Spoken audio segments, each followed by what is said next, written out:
Nah terus si Ibong ini memijit kepalanya Mas Bayu. Nah, Tommy sama Lia mengajak Mas Bayu ini buat terus berbicara supaya dia ini tetap sadar. Tapi tiba-tiba, aja macem-macem. Neng kene dudu omahmu. Jangan macem-macem, di sini bukan rumahmu. Tiba-tiba Mas Bayu berbicara seperti itu sambil menunduk. Nah di situ Tommy nampak jadi panas ya. Dia marah dan dia bilang, tolong sebutkan salah kami apa. Gimana kalau kamu itu tidak bisa menyebutkan salah kami apa? Mohon maaf, bumi ini milik Allah. Kami bebas menginjakan kaki dimanapun selama kami tidak menyalahi aturan dan tata krama penghuni rumah. Wani kowe, berani kamu. Wah di situ Tommy itu makin panas.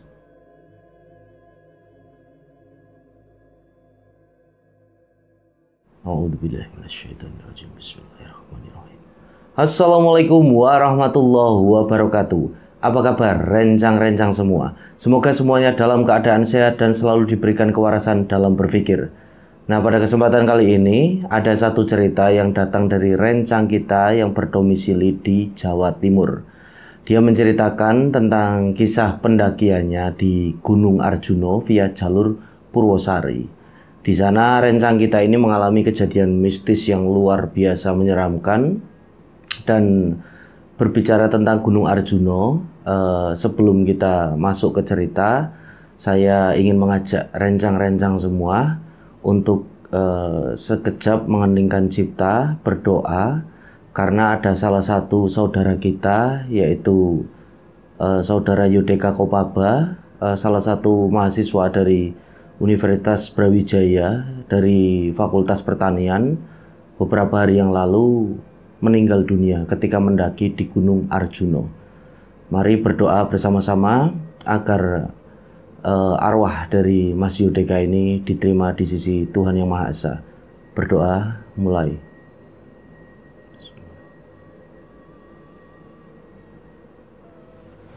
Amin.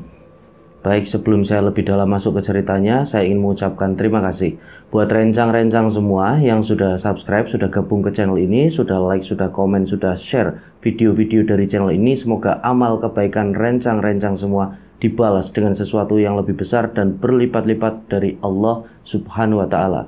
Amin.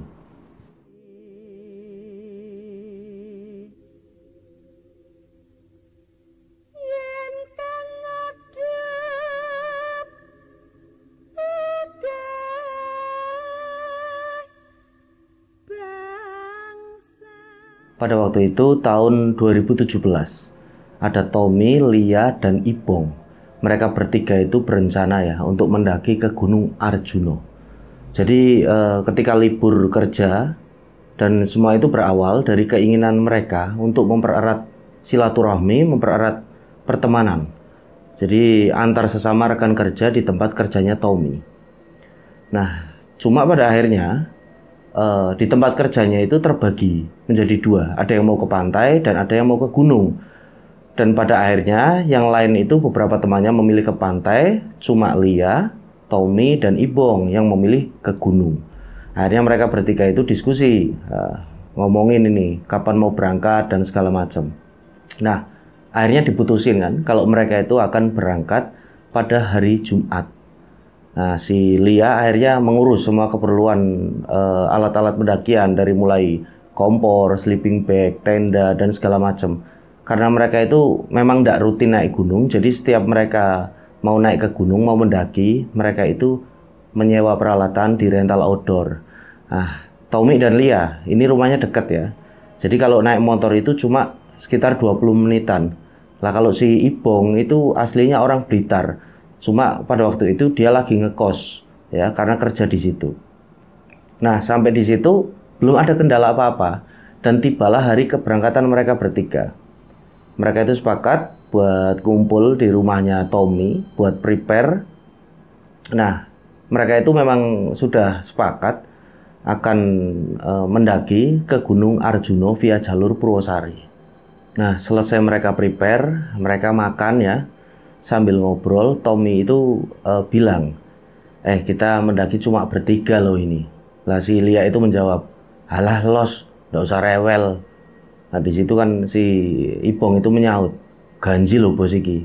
Nah di situ Tommy itu menjawab, "Nah aku sih ndak ragu mau naik berapa orang pun, ganjil mau genap itu ndak masalah.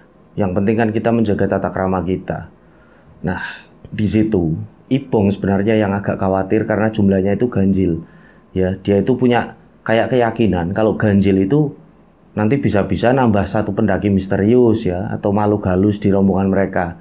Tapi Tommy itu sama Lia berusaha buat ngeyakinin insya Allah tidak bakal ada kejadian apa-apa. Oh ya, jadi Lia ini ya sekedar untuk informasi, dia itu udah biasa naik gunung ya. Dan Tommy itu bisa dikatakan baru beberapa kali, pemula lah. Cuma di situ Tommy itu tidak was-was karena istilahnya Tommy itu udah ngebentengin dirinya.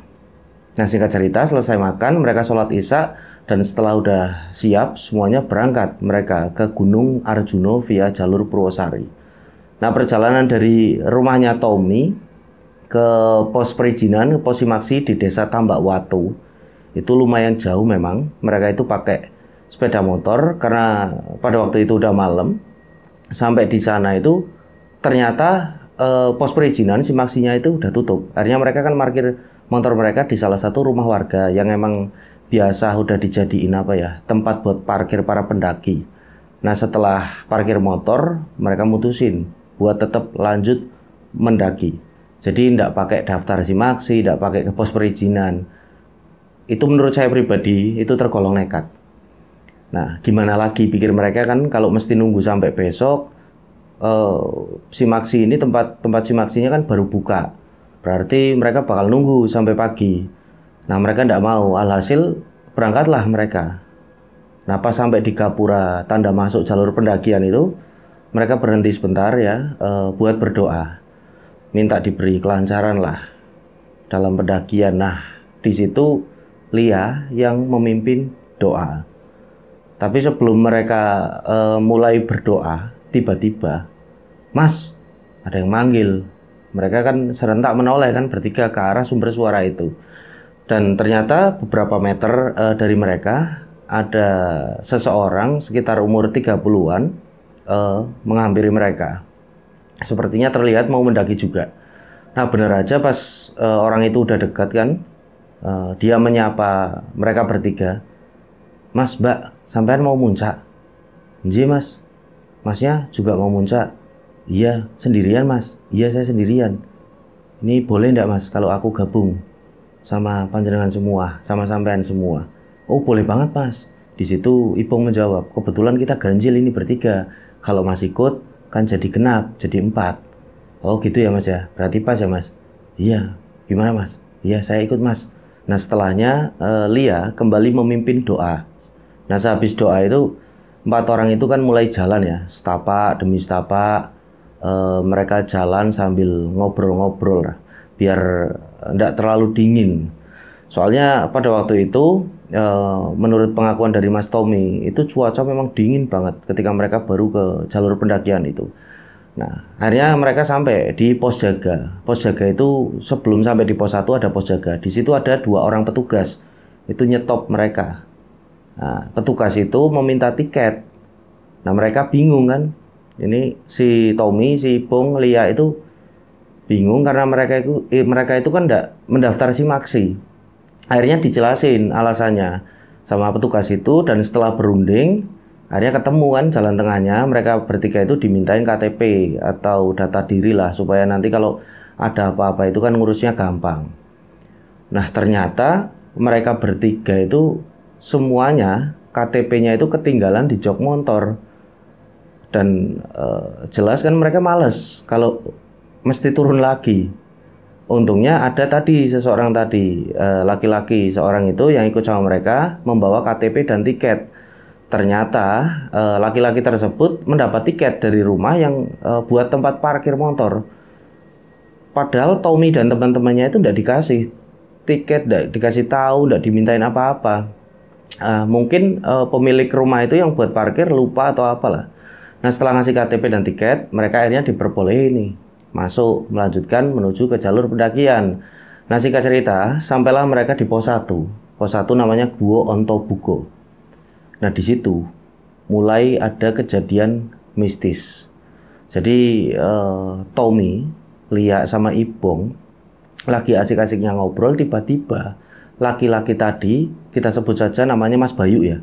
Nah, si Mas Bayu ini tiba-tiba kaget, kayak berteriak kan. Akhirnya kan mereka bertiga itu, Tommy, Ibong sama Lia kan juga ikut kaget. Ada apa mas? Itu mas, ada ular gede banget. Ular gede banget. Refleks kan mereka bertiga mundur pelan-pelan sambil melihat ke arah ini yang ditunjuk sama Mas Bayu. Nah, di situ Lia nanya, di mana mas? Ularnya di mana? Itu di dekat pohon. Di dekat pohon. Nah, Lia itu, mana mas? Nggak ada ular. Nah, itu kok gede banget kok. Nah, di situ Tommy sama Lia heran karena mereka berdua ini tidak melihat apa-apa. Tapi ternyata Ibong sama Mas Bayu itu melihat dengan jelas. Dan mereka itu di situ akhirnya kan sempat berdebat sebentar. Dan waktu si Ibong ini mau menunjukkan posisi ularnya itu di mana, tiba-tiba ular itu udah tidak ada. Tapi Ibong itu berusaha untuk ngejelasin sama si Lia sama Tommy, bener tadi ada ular kok. Ada ular gede, aku juga lihat. Sepaha orang dewasa. Tapi karena memang Tommy dan Lia itu tidak melihat adanya ular tersebut, mereka berdua tidak mau ambil pusing dan mengajak lagi dua temannya, Mas Bayu sama Ibong buat jalan lagi. Nah, si Tommy itu kan masih penasaran, dia coba nyenterin kan kiri kanan, barangkali memang ada ular di situ, tapi sama sekali tidak ada tanda-tanda ular besar di situ. Akhirnya mereka terus melanjutkan perjalanan, terus melewati pos 1, dan di pos 1 itu ada gua petilasan. Dan mereka itu tidak belok ke situ, mereka jalan terus saja. Dan selama perjalanan dari pos 1 ke pos 2, itu ada yang aneh sama Mas Bayu. Dia itu sekarang lebih cepat capek, sama terlihat itu ngos-ngosan. Baru jalan sebentar, dia udah minta istirahat. Padahal pas di bawah tadi tidak ada kendala apa-apa. Dia itu terlihat biasa-biasa aja. Tapi setelah kejadian dia melihat ular besar tadi, kok sepertinya dia itu jadi gampang banget capek. Nah, Tommy kan sempat membatin seperti itu. Dan karena keseringan berhenti, Lia ini minta Mas Bayu buat jalan duluan. Pikir Lia, mereka bertiga bisa istirahat lebih lama. Toh nanti mereka bertiga juga bakal nyusulin Mas Bayu yang udah jalan duluan itu. Mas Bayu ini mengangguk, tandanya dia setuju. Dan Mas Bayu itu lanjut jalan duluan. Nah, sekitar 10 menit istirahat, mereka bertiga lanjut jalan menyusul Mas Bayu. Tapi udah cukup lama mereka jalan, kok Mas Bayu itu belum kelihatan. Mereka kan ini ya masih tetap berpikiran positif. Mungkin Mas Bayu itu udah ndak capek, jadi jalannya bisa agak lebih cepat lagi. Dan akhirnya sampailah mereka itu di pos 2. Pos 2 itu namanya pos Tampuwono. Mereka berhenti dan mereka itu agak khawatir. Kok udah sampai pos 2, Mas Bayu itu masih belum kelihatan. Akhirnya mereka kan mutusin buat nunggu di situ sekitar 10 menitan. Pokoknya kalau 10 menit belum kelihatan juga Mas Bayu itu, mereka akan turun lagi mencari. Jangan-jangan Mas Bayu ini ketinggalan atau kesasar. Nah, setelahnya lewat 10 menit masih tidak muncul juga Mas Bayu itu. Akhirnya mereka bertiga sepakat kan buat turun nyari Mas Bayu. Nah, mereka nengok ke belakang, tiba-tiba Mas Bayu itu muncul beberapa meter dari mereka. Nah, mereka bertiga kan lega di situ, tapi juga heran. Setelah Mas Bayu nyampe di tempatnya mereka bertiga, Mas Bayu ini nanya, kok sampean malah ninggal aku toh? Loh, kan kaget ketiga orang itu. Ninggal gimana mas?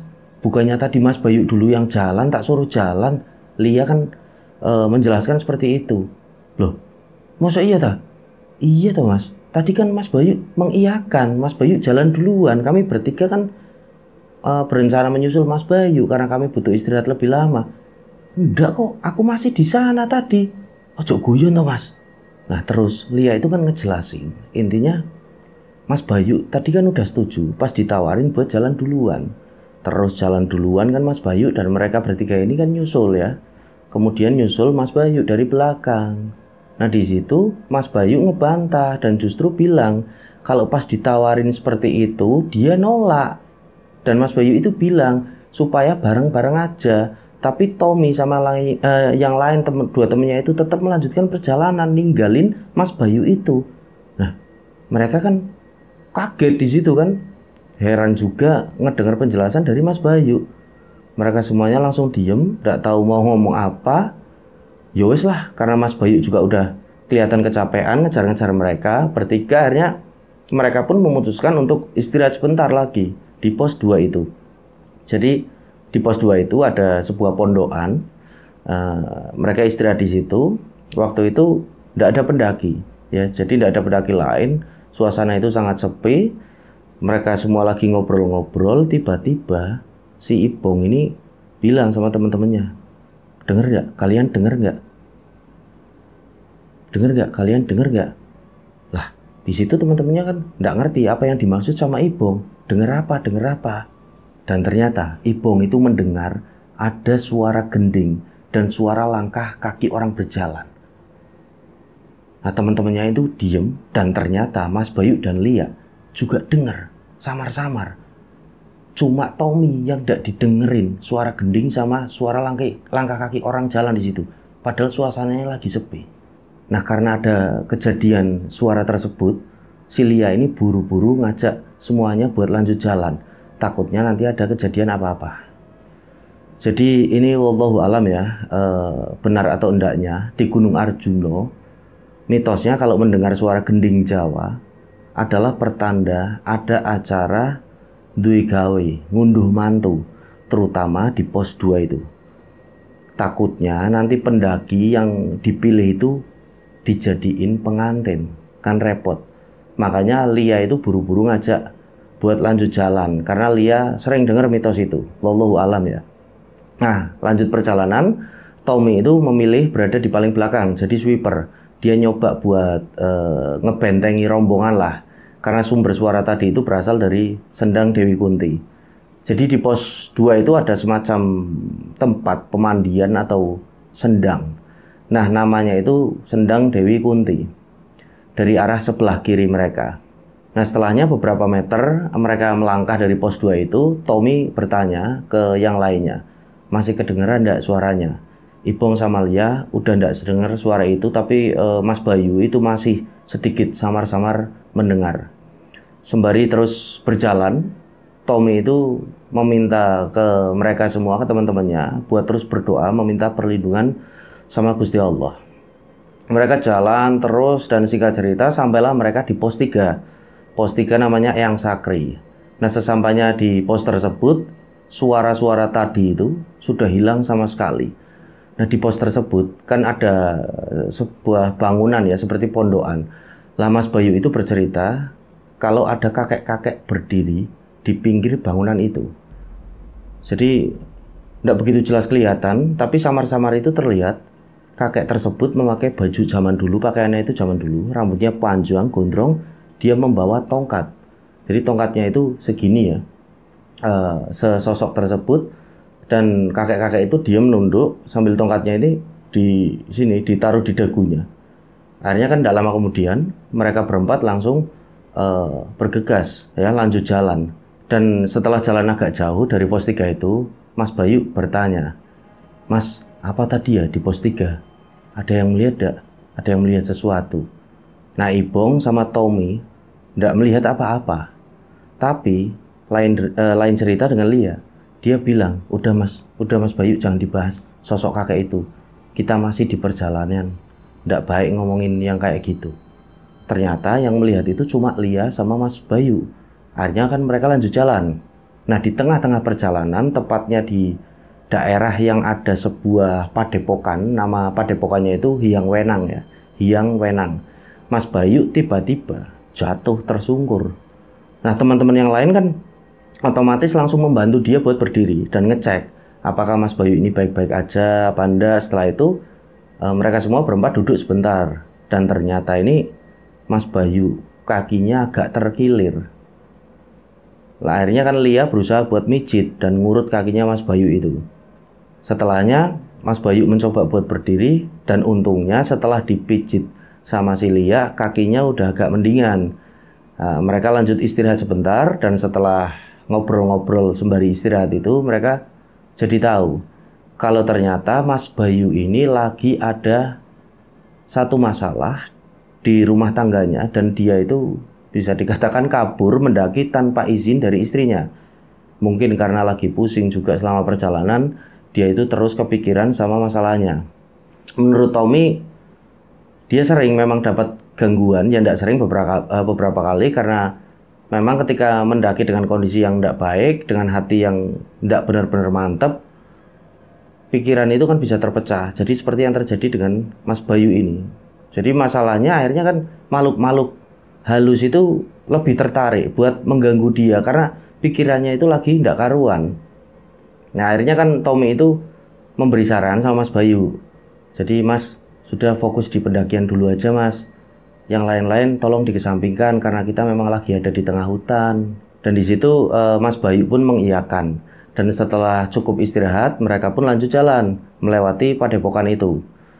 Mereka berjalan dengan ritme yang agak lebih lambat dari sebelumnya ya, karena kakinya Mas Bayu itu kan lagi sakit akibat agak terkilir tadi.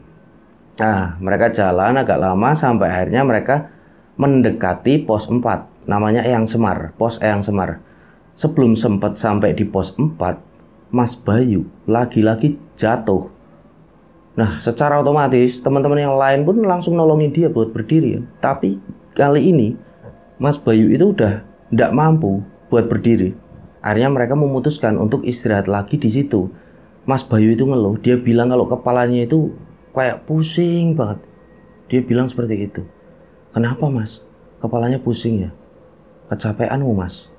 Tanya si Lia kan. Enggak, bukan kecapean, ini kayak ada beban berat banget lah. Nah, di situ Tommy tiba-tiba bilang, lawan, Mas, jangan kalah. Nah, karena Tommy tiba-tiba berbicara seperti itu kan, teman-teman yang lain kaget. Terutama si Lia sama si Ibong kan. Ini kenapa, maksudnya apa, kayak gitu kan. Mereka tanya, ini Mas Bayu itu kerasukan ini, kata si Tommy. Nah, Lia itu menjawab di situ, yang benar jangan ngomong kayak gitu, jangan ngomong yang enggak. Kita lagi di pendakian loh, ini lagi di gunung. Nah, terus si Ibong ini memijit kepalanya Mas Bayu. Nah, Tommy sama Lia mengajak Mas Bayu ini buat terus berbicara supaya dia ini tetap sadar. Tapi tiba-tiba, ojo macem-macem. Neng kene duduk omahmu. Jangan macem-macem, di sini bukan rumahmu. Tiba-tiba Mas Bayu berbicara seperti itu sambil menunduk. Mereka bertiga kan kaget. Lah di situ kan Tommy akhirnya kesurupan. Jadi udah ada sosok lain yang masuk ke raganya Mas Bayu. Di situ Tommy itu akhirnya kan berusaha menjawab, mohon maaf, kami tidak punya niat buruk di sini. Mohon maaf, tolong pergi. Kami semua tidak ada niatan buruk sama sekali. Tiba-tiba sosok yang masuk ke raganya Mas Bayu ini berbicara lagi. Pulang, di sini bukan rumahmu. Jadi sosok yang ada di dalam tubuhnya Mas Bayu itu seperti menyuruh mereka itu buat turun, buat pulang, tidak melanjutkan perjalanan pendakian mereka. Nah, di situ Tommy nampak jadi panas ya. Dia marah dan dia bilang, tolong sebutkan salah kami apa. Gimana kalau kamu itu tidak bisa menyebutkan salah kami apa? Mohon maaf, bumi ini milik Allah. Kami bebas menginjakan kaki dimanapun selama kami tidak menyalahi aturan dan tata krama penghuni rumah. Wani kowe, berani kamu. Wah, di situ Tommy itu makin panas. Akhirnya si Ibong sama Lia kan memberi syarat supaya Tommy ini jangan nanggepin lagi omongan makhluk ini yang masuk ke raganya Mas Bayu. Akhirnya Tommy itu bersedia ya. Meskipun dalam hatinya dia itu geram. Gantian di situ Lia yang ngomong sama makhluk itu. Mohon maaf, kami semua kesini benar-benar tidak mau cari masalah. Nah, beberapa saat setelah Lia ngomong kayak gitu, tiba-tiba si Mas Bayu itu seperti sadar, seperti sosok itu udah keluar dengan sendirinya. Mas Bayu itu bilang, aku udah mendingan ini. Mas, udah sadar Mas? Tanya si Tommy kan. Maksudnya kan bingung si Mas Bayu itu karena tidak kerasa. Akhirnya Tommy kan bilang lagi, udah enggak apa-apa, ayo lanjut jalan aja, lanjut. Mereka pun akhirnya melanjutkan perjalanan, seperti tidak ada kejadian apapun barusan.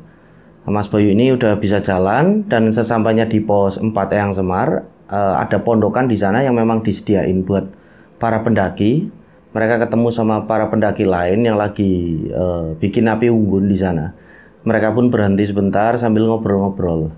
Nah, di situ Mas Bayu itu memutuskan untuk tidak melanjutkan perjalanan karena dia merasa udah benar-benar capek dan pokoknya kecapean dia. Lah, Mas Bayu ini bilang bakal nyusul kalau kuat, tapi kalau emang benar-benar udah nggak sanggup, dia bakal turun dan pulang aja. Nah, Tommy sama kedua temannya kan, iya mas, iya, nggak apa-apa mas, nggak apa-apa. Mungkin lebih baik batin Tommy kalau dia itu nggak melanjutkan perjalanan karena kondisinya itu lagi nggak baik. Nah, setelah cukup istirahat di pos 4 itu, Tommy sama dua temannya pun melanjutkan perjalanan. Waktu itu di jam 11 malam, jarak dari pos 4 ke pos 5 itu kan bisa dibilang deket ya, cuma treknya itu benar-benar menanjak ya. Jadi butuh stamina yang lebih kuat, lebih strong. Nah, singkat cerita, setelah susah payah melewati jalur yang terjal itu, sampailah mereka di pos 5 dan mereka memutuskan untuk bermalam di situ, di pos 5 itu. Nah, pos 5 itu kan memang pos favorit ya, bisa dikatakan buat para pendaki Gunung Arjuna via jalur Purwosari itu. Karena memang view-nya itu lumayan bagus dan ada sumber air di situ. Akhirnya mereka membangun tenda dengan kapasitas 3 orang. Habis itu ini Ibong pergi mengambil air di sumber air yang tidak jauh dari tenda. Dan Lia mulai menyiapkan logistik untuk masak-masak, sedangkan Tommy cuma duduk-duduk tok ya di sekitaran tenda. Nah, beberapa saat kemudian Ibong itu kembali lagi habis mengambil air, tapi raut mukanya itu seperti habis melihat sesuatu yang tidak biasa. Akhirnya Tommy kan nanya, mukamu kenapa? Kok kayak habis lihat sesuatu? Nah, di situ Ibong itu cuma diem ya. Nah, Tommy ini ngebatin, ya wis lah, mungkin memang tidak ada apa-apa.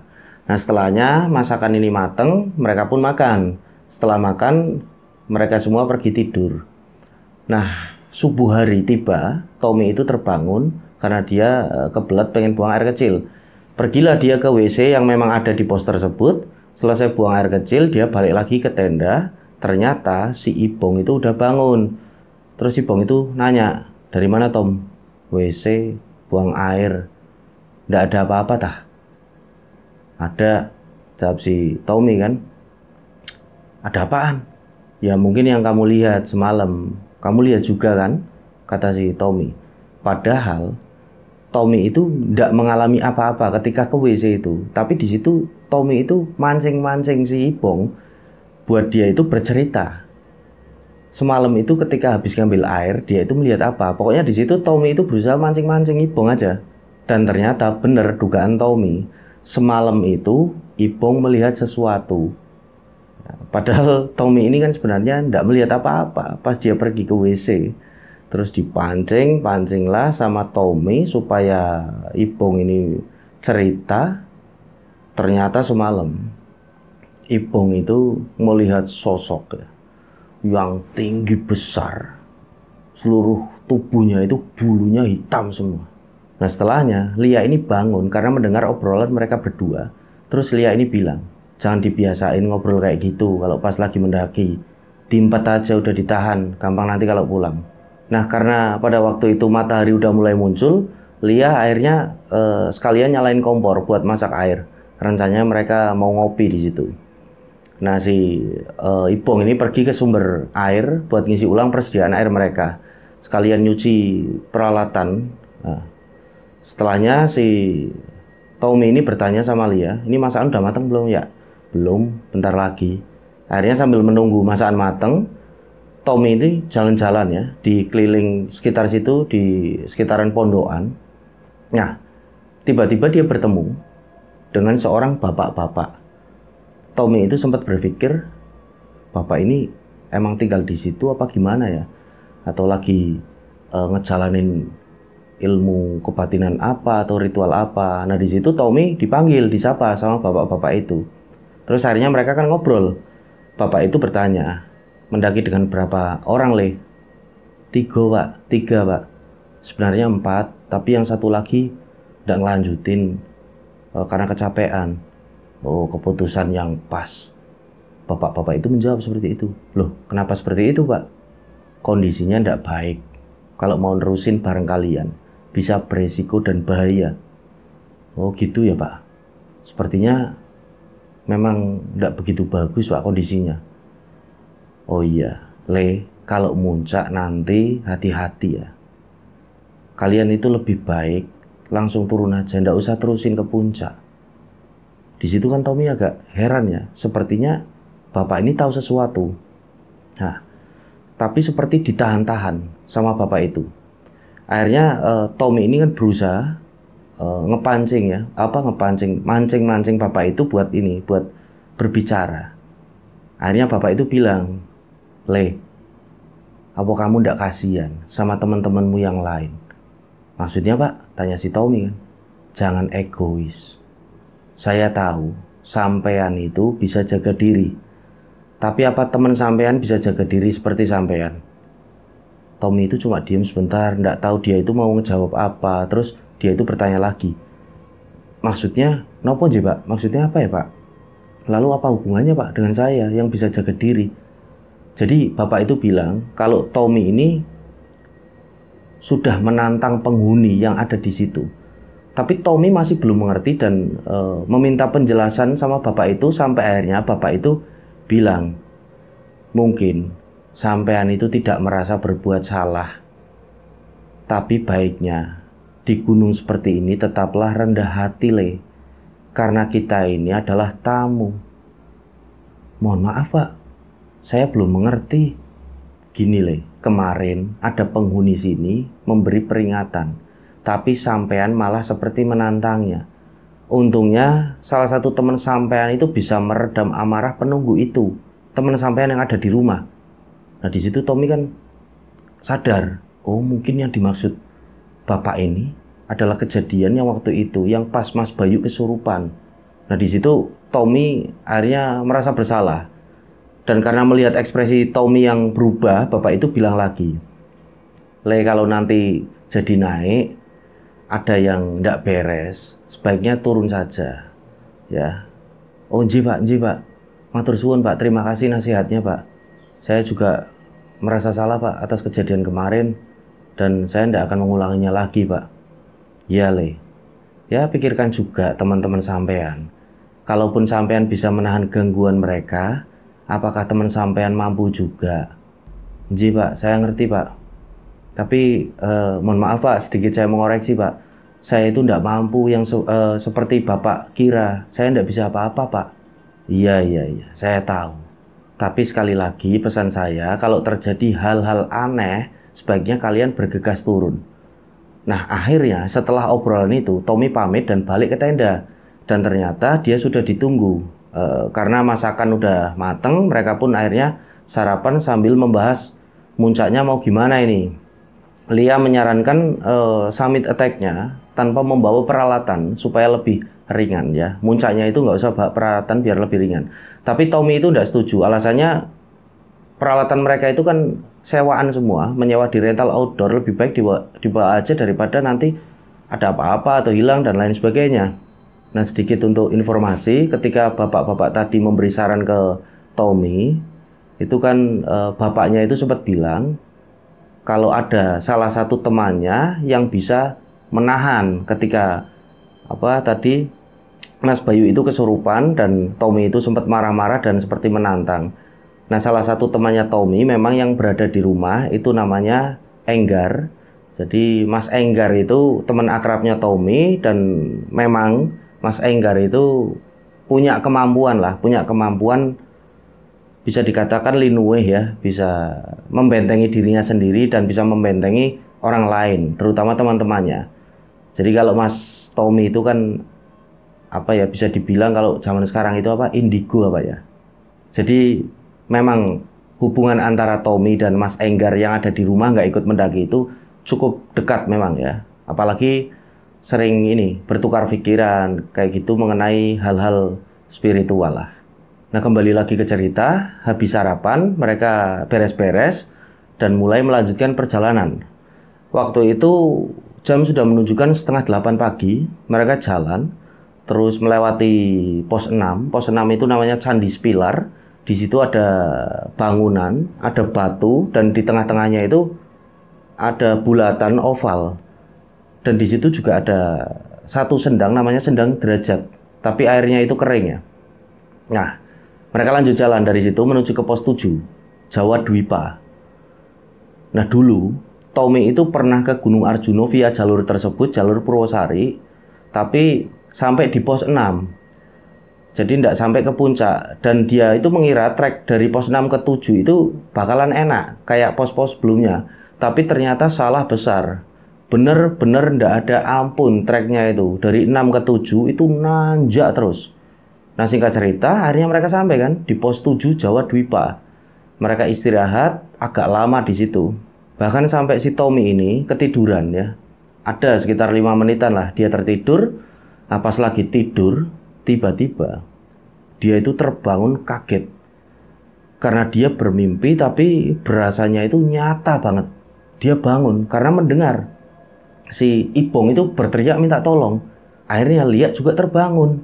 Mereka semuanya bingung, dan di situ Tommy itu seperti menyadarkan dirinya sendiri dengan cara menampar-nampar pipinya ya. Dia itu cuma mimpi apa memang nyata. Nah, di situ dia bilang ke teman-temannya kalau tadi itu dia bermimpi. Nah, pertanyaannya si Tommy dalam hatinya itu, apa mimpi itu pertanda buruk yang dimaksud sama bapak-bapak tadi yang dia temui? Nah, cukup istirahatnya, mereka melanjutkan perjalanan. Ini memang trek bener-bener tidak ada ampun ya, sadis banget. Tommy itu tidak pernah ngerasain trek yang seperti itu. Hampir saja itu dia pengen nyerah. Pengen itu dia bilang, udahlah aku nunggu di sini aja, kalian yang lanjut muncak. Emang bisa dibilang kalau si Tommy ini fisiknya yang paling lemah di antara mereka bertiga. Tapi dia itu tidak mau kalah. Dia selalu sama teman-temannya itu membuat candaan biar capeknya itu tidak terlalu berasa. Sampai mereka di jalan yang agak landai, Lia masih menjadi leader di depan, Tommy di tengah, dan Ibong jadi sweeper di yang paling belakang. Di trek landai itu, di samping kanan ada rumput ilalang yang lumayan tinggi. Nah, tidak berapa lama mereka jalan, tiba-tiba ada suara teriakan. Otomatis kan mereka semua diam, langsung mencari. Ini dari mana sumber suaranya? Nah, tapi pas mereka cari itu, tidak kedengeran apa-apa lagi. Dan lagi, baru beberapa langkah, mereka jalan lagi, ngelanjutin jalan, suara teriakan itu kedengeran lagi. Teriakannya pada waktu itu kayak, "Oi, cepetan!" Terus di teriakan terakhir, suara itu bilang, "Nggak niat, mulio wae." Kalau nggak niat, pulang saja. Mereka kan otomatis diem lagi.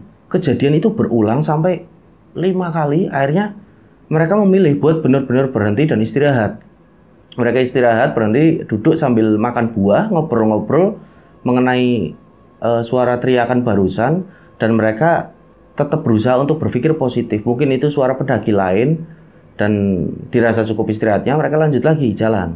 Ya, Bismillahirrahmanirrahim, dengan Bismillah, dan suara-suara teriakan itu udah tidak terdengar lagi. Mereka jalan sampai mereka itu di trek tandus, di mana vegetasi pohon pinus itu udah tidak ada dan diganti sama tumbuh-tumbuhan yang apa ya, tidak tahulah itu namanya apa.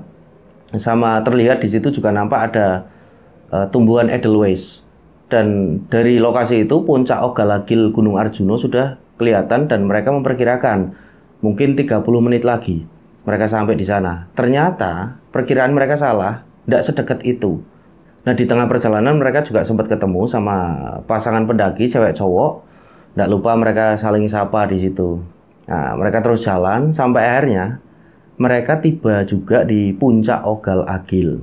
Ya, dengan pemandangan yang sangat indah. Nah, kurang lebih 30 menitan mereka menikmati suasana di puncak, dan di sana juga nampak beberapa pendaki lain ya. Nah, sekitaran jam 1:15 siang mereka memutuskan untuk turun karena mereka tidak mau kalau kemalaman di jalan. Nah, sebelum sampai di pos 5, tidak tahu kenapa Tommy ini punya firasat tidak enak. Pokoknya kalau mereka tidak sampai di pos 5 sebelum maghrib itu, Tommy itu merasa bakal ada sesuatu.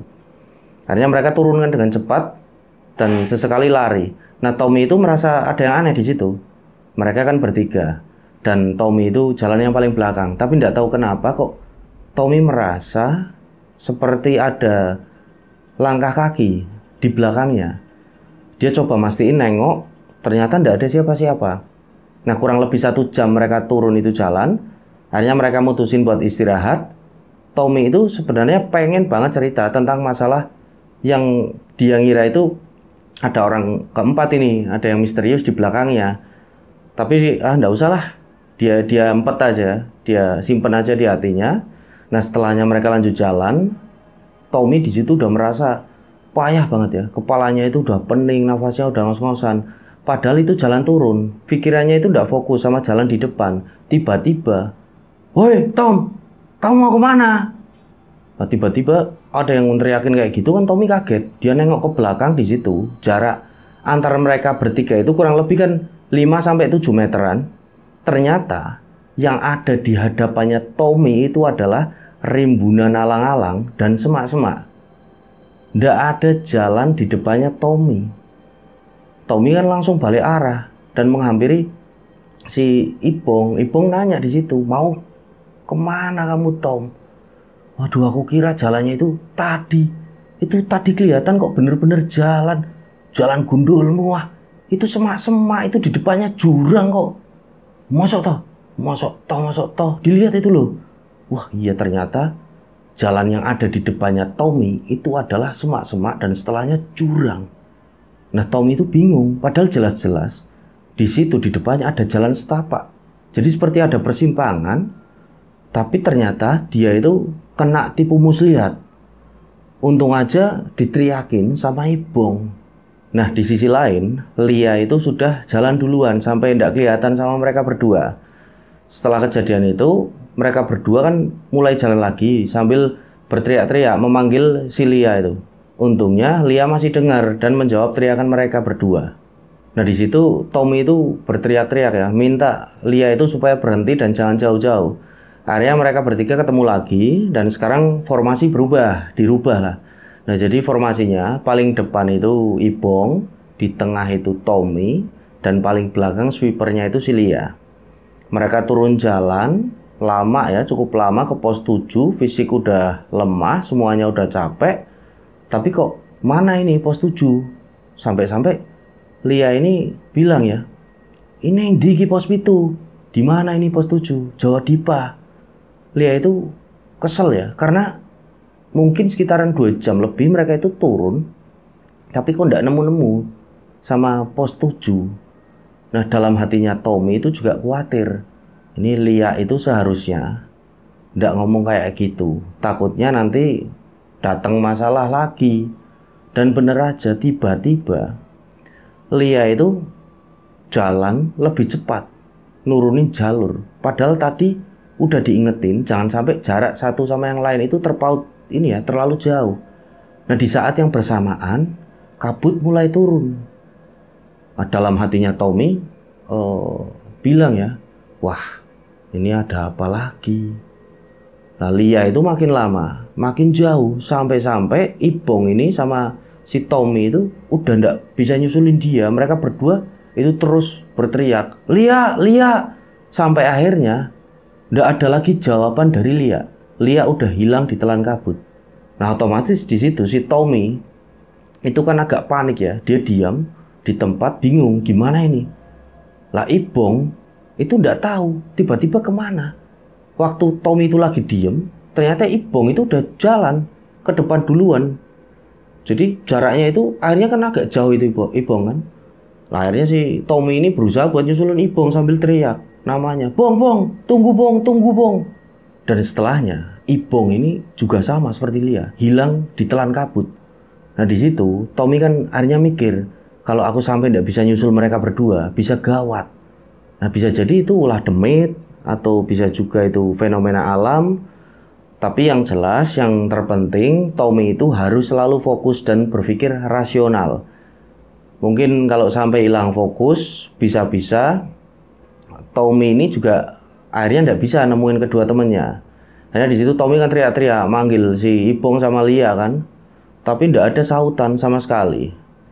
Nah, yang jadi pertanyaan, udah sejauh mana jarak di antara mereka? Terus gini, akhirnya si Tommy itu nurunin jalur tapi nggak ada tanda-tanda dari mereka berdua.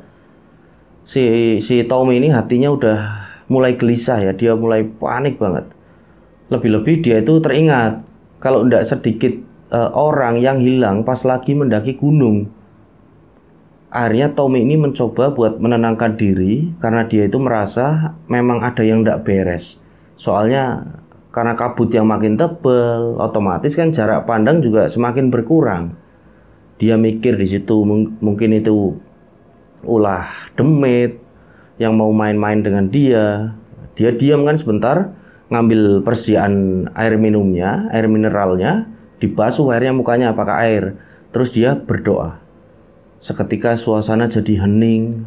Nah, dalam doa itu dia minta dikasih petunjuk sama Gusti Allah. Setelah itu dia membuka mata, terus lanjut jalan lagi dengan hati yang mantap dan tidak ada keraguan lagi. Kali ini dia jalan agak cepat dan nurunin jalur itu. Kabut masih tebel, tapi perlahan-lahan menipis kabut itu. Nah, dari kejauhan dia melihat samar-samar ada tenda di tanah datar. Nah, pikir si Tommy mungkin itu pos 7 Jawa Dwipa. Langsung kan dipercepat langkahnya. Dan benar. Nggak lama kemudian sampailah dia di pos 7, pos Jawa Dwipa.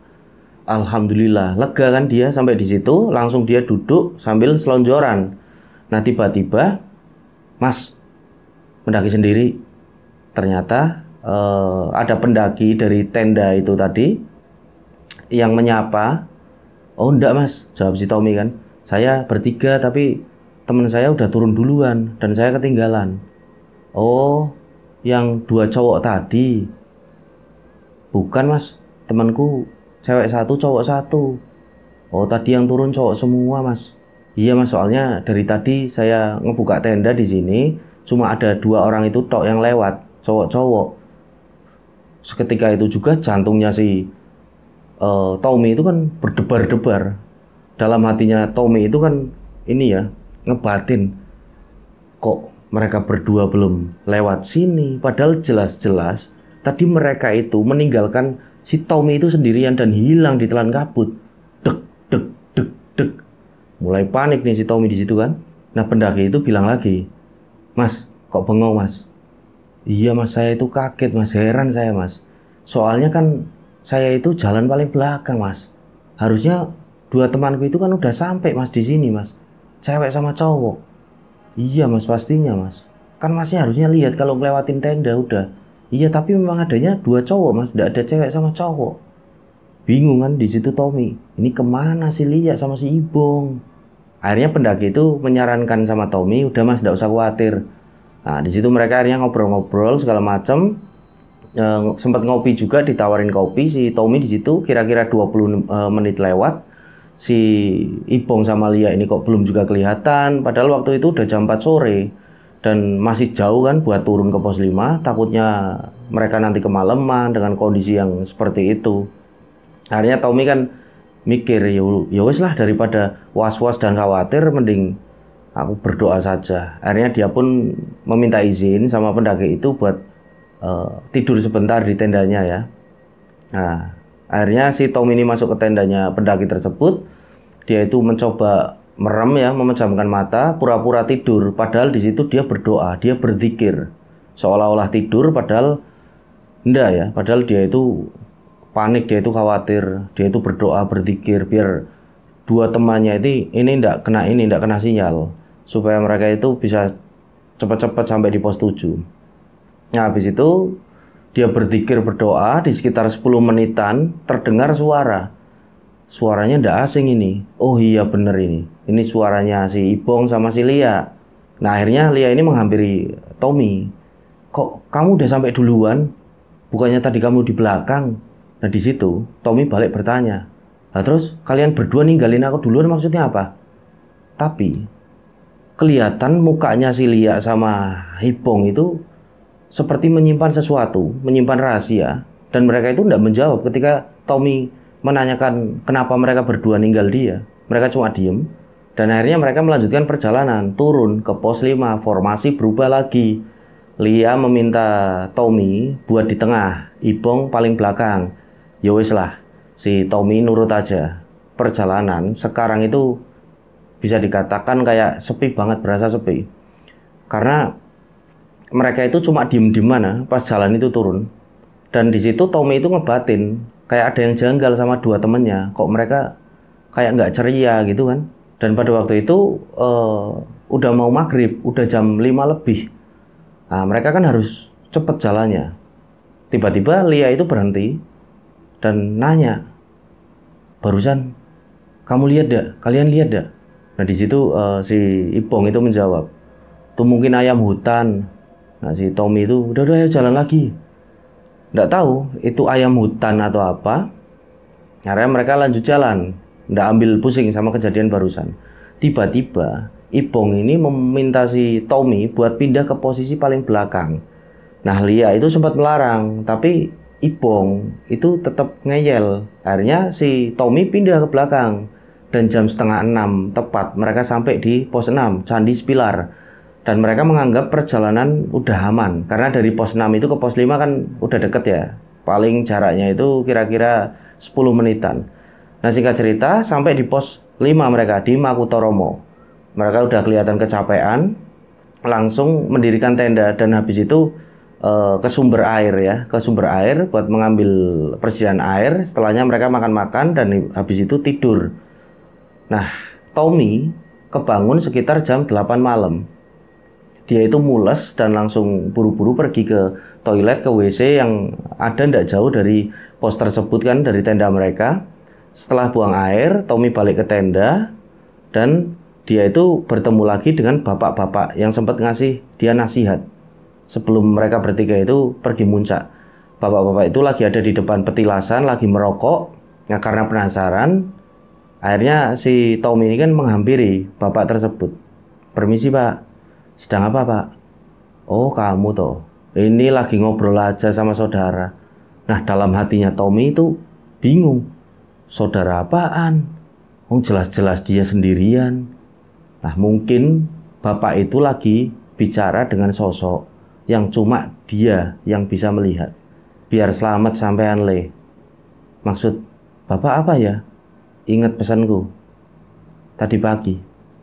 Kalau ada sesuatu yang kira-kira ndak beres, ndak usah dilanjutkan. Kenapa nekat maju terus melanjutkan?"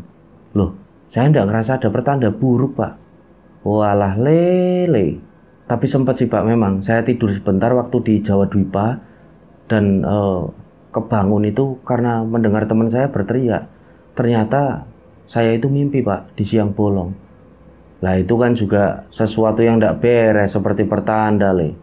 Lah lagi ngobrol seperti itu, tiba-tiba Ipong sama Lia itu mendatangi mereka, menghampiri mereka. Mereka kebangun karena mungkin mereka mendengar ya, bapak dan Tommy itu sedang ngobrol. Agak kenceng sih memang suaranya. Lah ini berdua teman mulai, "Nji pak, gimana muncaknya?" "Duh berat pak, belum pernah kami mendaki yang kayak gini." "Alhamdulillah tapi pak bisa sampai pos 5 lagi," jawab si Ipong. "Ya syukurlah kalau kalian selamat. Jadi ada kendala apa tadi turun?" Nah di situ Lia menjawab, "Waduh, nggak berani cerita pak, masih ada di gunung ini pak." "Oh ya sudah, nggak apa-apa kalau begitu." Terus mereka ngobrol-ngobrol sebentar sampai akhirnya Lia sama Ipong pamit balik ke tenda karena mereka udah mulai ngantuk. Tinggal mereka berdua lagi, si bapak sama Tommy. Ah, dan di sini si bapak itu bicara lagi. "Saya ndak tahu le, kamu itu ngamalin apa. Tapi sebenarnya kamu itu kurang disukai le, naik ke gunung ini." "Ah, ada-ada aja jenengan pak. Saya itu ndak bisa apa-apa pak." "Iya ndak apa-apa kalau ndak mau ngaku. Yang jelas kamu harus terus berhati-hati. Terlebih teman-temanmu nanti bisa menjadi korban karena ulahmu. Waduh, kok bisa tak Pak? Lah saya kan nggak ngapa-ngapain di sini Pak. Juga nggak ada niatan buruk. Saya juga kurang tahu Le. Tapi saudara saya juga bilang, saudara saya juga nggak suka sama kamu. Nah di situ Tommy kan mulai sadar. Mungkin yang dimaksud sama bapak ini adalah kejadian tadi yang di depan kan. Kalau mereka itu tidak suka sama saya, mereka itu tidak akan berhadapan sama saya Pak. Saya itu tidak bisa apa-apa. Saya cuma bisa memohon perlindungan Tuhan. Kalau penghuni di sini merasa terganggu dengan saya, ya saya minta maaf. Saya tidak ada maksud mengganggu. Tapi jika bersikeras menekan saya, tentu saja bukan saya lawan mereka Pak, tapi guru saya. Nah, mendengar jawaban tegas dari Tommy, bapak itu kan akhirnya kan berucap, oh pantesan Le, rupanya ada yang melindungi kamu. Ya wes Le, besok turun hati-hati ya, jaga teman-temanmu. Nji Pak, matur suwun. Nah setelah itu Tommy pamit balik ke tenda, dan pas sampai di tenda dia langsung tidur. Singkat cerita, besok paginya seperti biasa mereka masak-masak, mereka sarapan, habis itu mereka kan beres-beres barang-barang dan siap-siap buat turun. Sebelum mereka mulai melangkahkan kaki, mereka seperti biasa berdoa, selalu berharap supaya dilindungi oleh Tuhan dan tidak ada kejadian aneh-aneh lagi pas turun. Nah, selesai berdoa, mereka mulai jalan ya. Mereka mulai jalan dan sesuai arahan si bapak itu yang Tommy harus menjaga kedua temannya. Akhirnya Tommy itu minta supaya dia ada di paling belakang, jadi sweeper, supaya dia bisa melihat kalau ada yang tidak beres sama kedua temannya.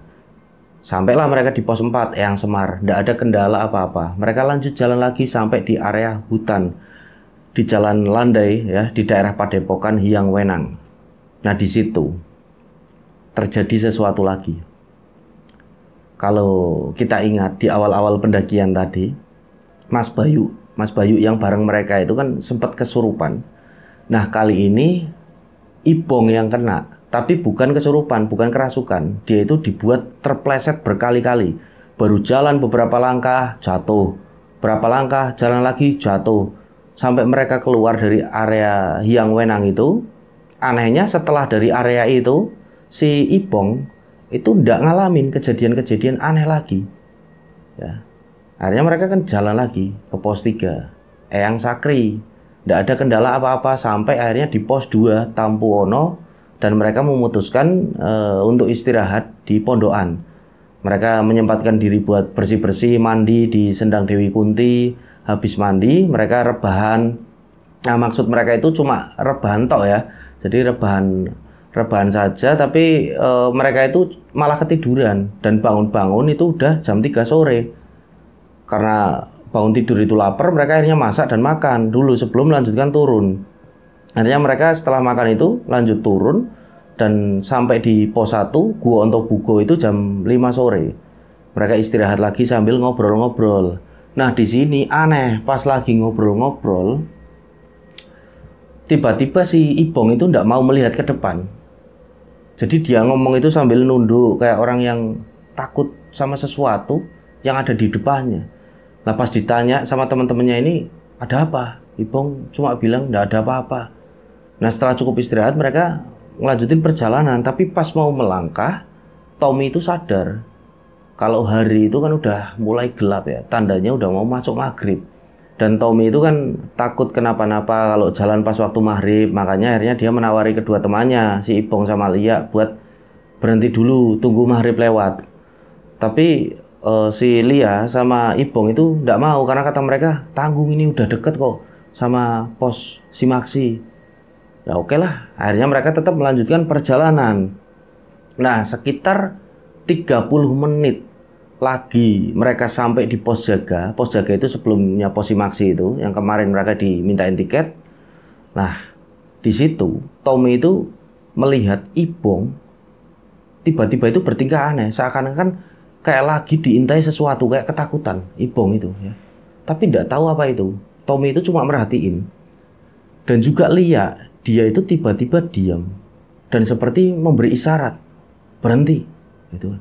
Akhirnya kan di situ si Tommy juga berhenti kan.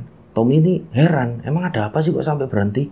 Nah, Ipong pelan-pelan ini kayak berjalan mundur, ditanya sama si Tommy, kenapa Bung?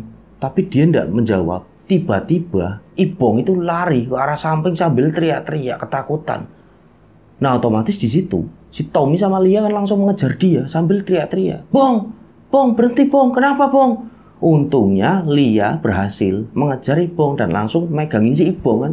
Tapi Ipong itu terus berteriak-teriak sambil tangannya ini meronta-ronta. Pergi, pergi, pergi. Nah karena melihat kondisinya Ipong yang seperti itu, Lia kan bertanya, kenapa ini? Tom ini kenapa Ipong? Ya mana aku tahu. Lah kamu tadi kenapa kok tiba-tiba berhenti? Lah Lia menjawab, tadi aku lihat ada ular gede, ada ular besar. Aku nggak lihat apa-apa kok, kata si Tommy. Udahlah nggak usah dibahas. Ini dipikirin ini. Kenapa sih Ipong ini? Nah di situ Ipong itu terlihat cuma seperti menutup matanya itu. Ya, kayak benar-benar ketakutan sama sesuatu. Terus ditanya sama si Tommy, Bong, kamu lihat apa? Lah si Ipong itu menunjuk-nunjuk ke depan kayak gini. Siluman, siluman. Nah Ipong itu bilang di depannya ada siluman. Nah Tommy sama Lia kan kaget. Tommy itu tidak bisa itu berkomunikasi dan merasakan keberadaan makhluk itu. Nah pada akhirnya Tommy ini meminta Lia, udah kamu jangan memandang ke arah sana, jangan ngeliatin ke arahnya yang tadi ditunjuk sama si Ipong. Dan Tommy ini menyuruh Lia buat jalan paling depan. Nah si Ipong ini jalan di sampingnya Tommy. Nah, Ipong itu jalan sambil megangin pundaknya Tommy ya. Dia itu merem jalan pelan-pelan. Nah karena jengkel, Tommy itu minta Ipong akhirnya buat jalan sendiri sambil dia membuka mata pelan-pelan dan bilang kalau sosok itu masih ada, kata si Tommy. Akhirnya Tommy itu mengajak semuanya itu buat berhenti dulu. Terus Tommy itu seperti mencoba berkonsentrasi walaupun dia tidak bisa konsentrasi ya sama makhluk itu, tapi setidaknya makhluk itu kan bisa mendengar kata-katanya. Tommy itu diam, konsentrasi, dia berdoa, dia ngomong ya dalam hati, jangan ganggu kami itu tidak punya niat buruk, tidak pula melakukan hal yang buruk di wilayah ini, tolong pergilah. Setelah itu dia berdoa lagi meminta perlindungan kepada Allah. Dan habis itu dia menyuruh si Ipong ini membuka mata. Dan setelah Ipong membuka mata, alhamdulillah ternyata makhluk itu udah hilang. Dan mereka pun bisa dengan agak tenang ini melanjutkan perjalanan sampai ke tempat di mana mereka parkir motor. Nah mereka di sana istirahat sebentar ya di parkiran itu. Sebelum akhirnya mereka pulang, Tommy mengajak si Lia sama Ipong ini buat mampir ke rumahnya. Nah kebetulan ada Mas Enggar yang lagi di rumahnya Tommy itu. Akhirnya setelah mandi, sholat sama makan, mereka kan di situ bercerita-cerita. Dan Tommy ini meminta Mas Enggar buat nanggepin ceritanya Lia sama Ipong. Nah, cerita kan di situ. Jadi waktu turun dari puncak yang ternyata dia sama Ipong itu jalan duluan.